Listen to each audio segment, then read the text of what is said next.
The last thing that I want to prioritize and talk to you this episode about Swabhimaan is one of the key star part of that event that we had, which was a panel discussion.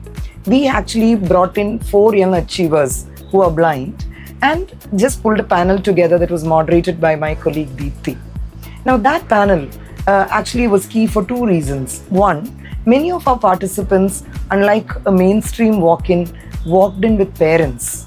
And many of the parents, after the panel discussion and after while they were walking out, came to us and said that now I want my child to work, which essentially brought me back to the memory of parents who are gifted with children with disabilities, not just blindness, any kind of disability, the kind of mental agony, especially in India, where they do not know what after them.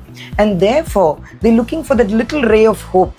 And just a simple panel discussion where 4 youngsters shared the angst of their parents and what happened to them when they got a job just was so enlightening for the parents, was an eye-opener. One part. The second part of the panel discussion was how it proved to be an insightful session for our volunteers from Wadiyar School of Architecture, Infosians who had come in, and from the other HR communities who had gathered there.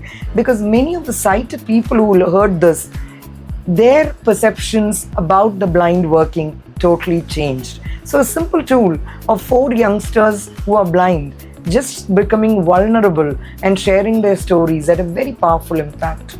So thanks to everyone who came together to pull this through, and I would like to prioritize and share these top 4-5 things that I picked out of Swabhimaan. There are 100 other things, but I would like to shift to yet another learning coming through notes from AL. But let me take this opportunity to thank my colleagues and every volunteer organizations that came together to make this a great start of what should be a start of Journey with Dignity. Thank you.